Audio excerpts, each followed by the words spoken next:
Bueno, muchachos, continuamos entonces. Vamos a tratar de... Bueno, muchachos, continuamos entonces. Disculpen las interrupciones. Vamos a seguir con nuestro resumen. Ya habíamos creado entonces el conjunto de reglas para este caso,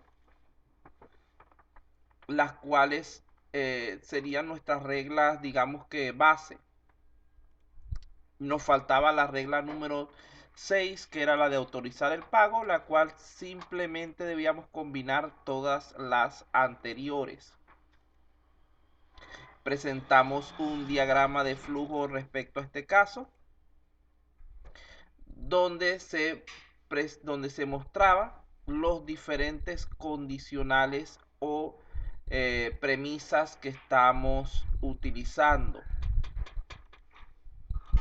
Entonces, como ustedes saben, en caso del uso de un cajero automático, solo se libera el dinero si todas las condiciones se cumplen. Hasta allí básicamente quedamos la semana pasada. Ahora bien, vamos a ir a la parte de reglas y estrategias de inferencia y control, que es lo que nos tocaba realmente en el día. Dame agua. ¿Qué es lo que nos tocaba realmente en el día de hoy? Vean que en primer lugar vamos a hablar de reglas para conclusiones simples. Existen básicamente en dicho caso dos estrategias. La primera es la llamada modus ponens. En este caso, lo que se considera es que si la regla es verdadera, entonces la conclusión también será verdadera. Es decir, si el hecho que estamos utilizando para nuestro análisis es verdadero, entonces el, eh, el resultado o la conclusión que vamos a tener va a ser también verdadera. En este caso estaríamos hablando de una estrategia de encadenamiento hacia adelante.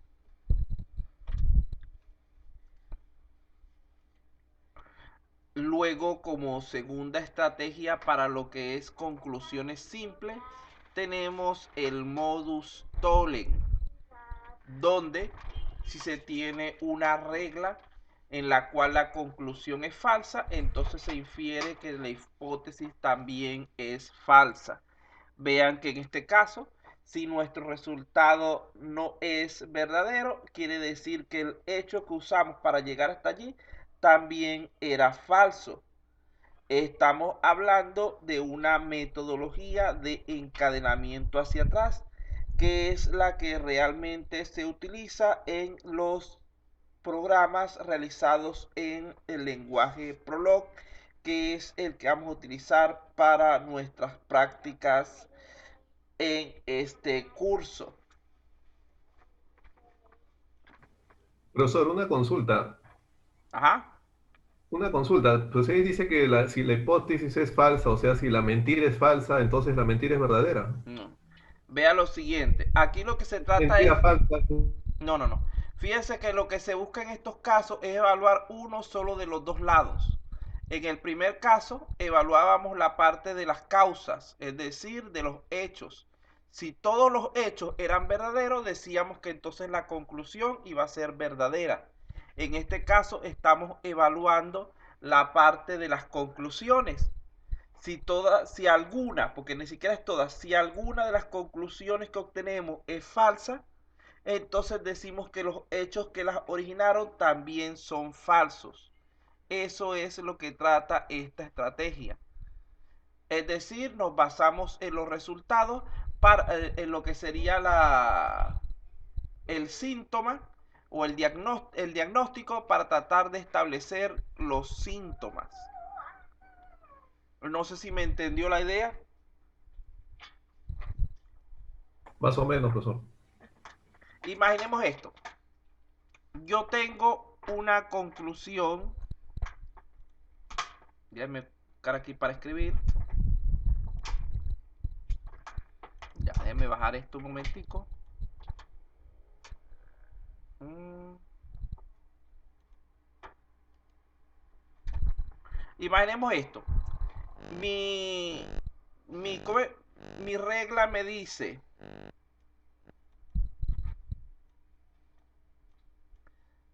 A,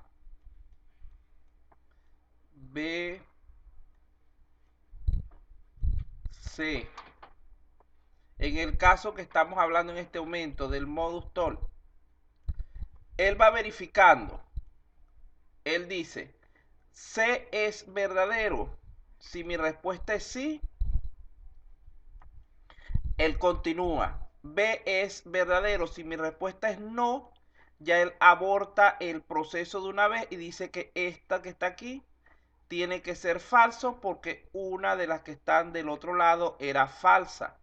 Vean que esto está trabajando con el operador lógico AND. Cuando hablamos del caso anterior, del de modus tollens, modus ponens, decíamos esto. Tenemos varios síntomas, A, B, C. Y queríamos llegar a una conclusión. Fíjense que en este caso yo voy verificando mis síntomas. Tengo que verificarlos todos. Y al final, en base a esa verificación completa, es que yo emito una conclusión. Que para poder que sea verdadera, tiene que ser que todos sean verdaderos. Pero aquí no detengo el proceso cuando consigo uno falso, sino que continúo. ¿Por qué? Porque aquí generalmente no hay una sola conclusión, sino que hay un conjunto de conclusiones. Entonces mi resultado me puede llevar al caso 1, al caso 2 o al caso n, dependiendo de estas combinaciones. Vean que en este caso estaríamos usando un OR, es decir, un operador de suma. Fíjese entonces que para lo que es el análisis lógico de los sistemas expertos es más conveniente usar el encadenamiento hacia atrás, que es este caso de arriba, que el encadenamiento hacia adelante. ¿Por qué? Porque este encadenamiento hacia atrás nos lleva a un resultado único, mientras que el encadenamiento hacia adelante nos puede llevar a múltiples resultados, lo cual puede convertirse a final de cuentas en confusión, presentar confusión para lo que es el usuario o el sistema mismo. Díganme si ahora sí entendieron un poco más.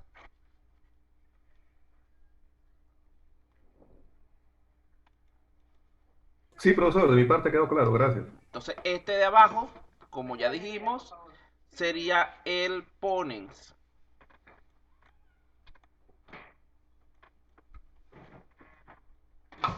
Esto es, ¿cómo es? Latín, yo soy malo escribiendo latín, no sé si lo escribí bien. Y este es el tollens. Creo que me comí una N y una S. Vamos a ver, una L. Aquí le falta una L si no me equivoco. Y en el anterior, si no me equivoco, le falta una N. No, ya revisé, está bien. Entonces la idea es eso. Uno es hacia adelante y el otro es hacia atrás.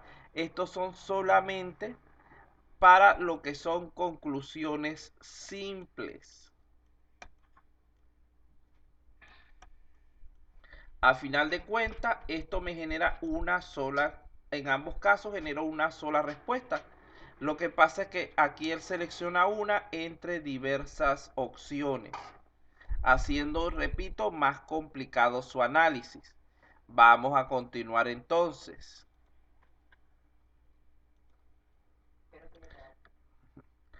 Lo siguiente que tenemos por aquí serían las reglas y estrategias para conclusiones compuestas. Vean que ya estos son, digamos que más avanzadas. Tenemos allí la resolución, el encadenamiento de reglas, el encadenamiento orientado a un objetivo y la compilación de reglas. Por aquí fue por donde nos quedamos la semana pasada. Lo quiero repetir porque no quiero que así si se confundieron con el modus ponens Y el modus tollens, que son las más básicas, quiero que entiendan bien estas que son más difíciles. En primer lugar, tenemos lo que es la resolución.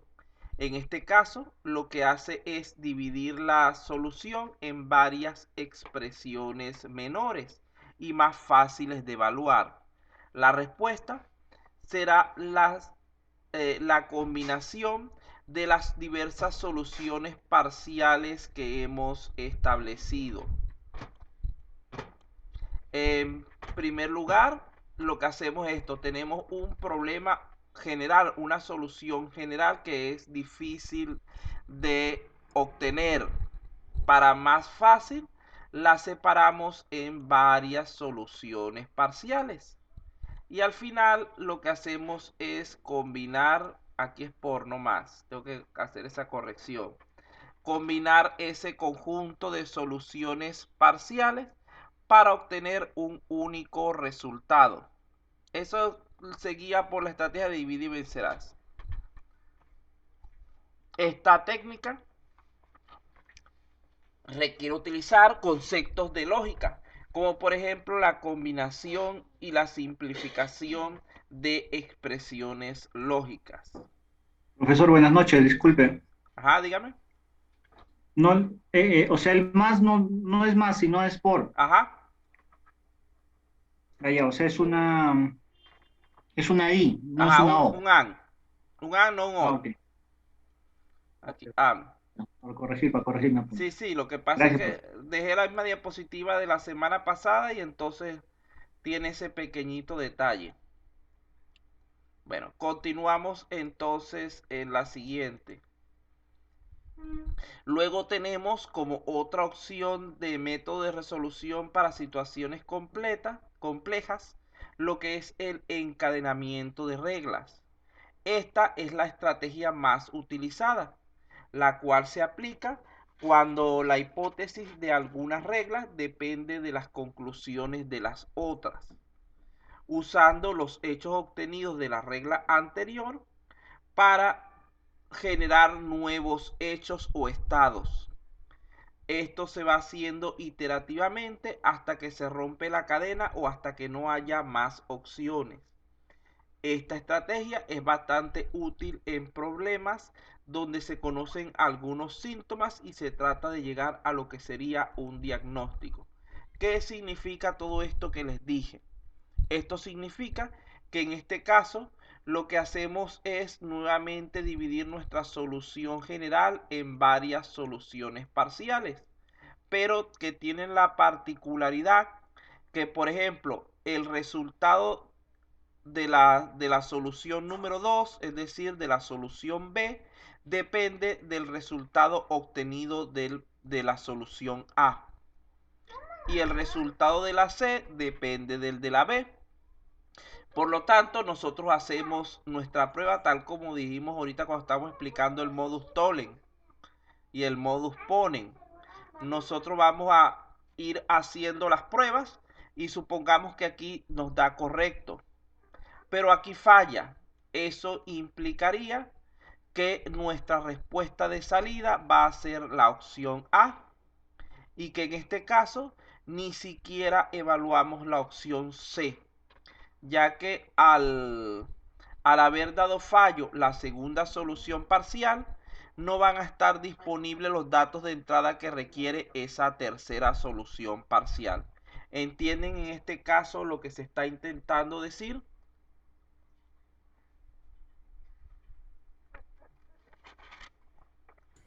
Ahí estaría aplicando la regla Tollens, ¿no es cierto? Ajá, la ponen.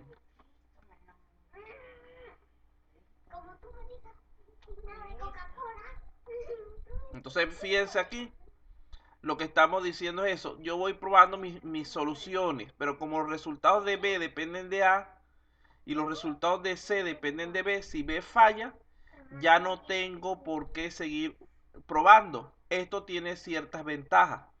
En primer lugar, imagínense que no fueran tres soluciones parciales, que fueran 100 y que el sistema en la segunda nos diera ya que es que falla, que no se puede utilizar, ya allí no tendríamos que probar las otras 98 soluciones, ahorrando bastante tiempo y bastantes recursos del computador.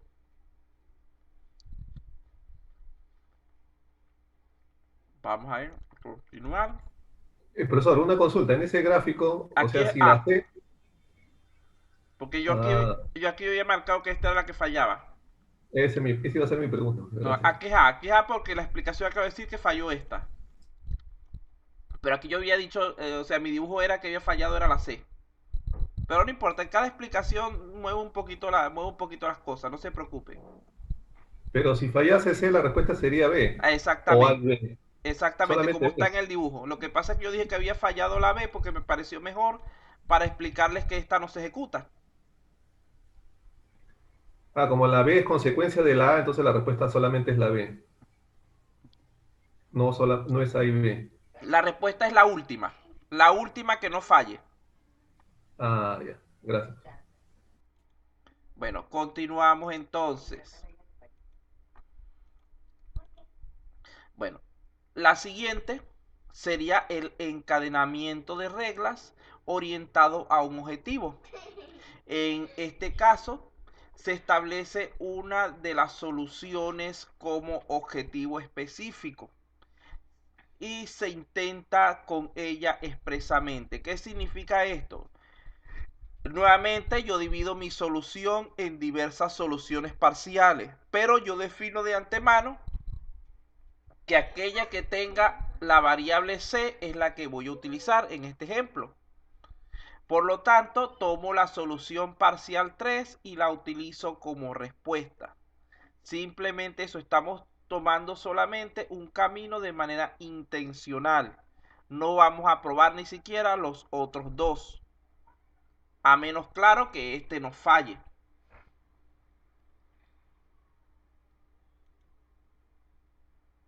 Tiene, diga. Profesor, una consulta, buenas noches. En este caso, en encadenamiento de reglas orientado a un objeto, nos quiere decir que solamente aquí se prueba la solución parcial 3 y si esto es correcto, pasa, si no, Si no, tendría que probarse si no las... cambio el objetivo y pruebo otra. Ah, ok, ok, ya profesor, ok. Vean que esta es más intencional, más forzada.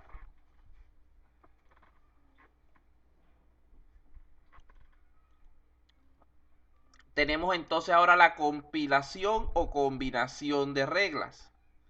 Vean que en este caso lo que se hace es trabajar con toda la información que se tiene disponible para llegar a ciertos objetivos, donde se compilan o combinan las diferentes reglas y se escriben objetivos en función de los datos para trabajar en base a sistemas de ecuaciones. Esta es la más compleja de todas, pero realmente nosotros no la vamos a aplicar. Nosotros la que vamos a aplicar es la de encadenamiento solamente. Porque, repito nuevamente, el lenguaje de programación que vamos a utilizar, que es el Prolog, trabaja en base a encadenamiento hacia atrás. Entonces, esa es la metodología específica que vamos a utilizar. Continuamos entonces.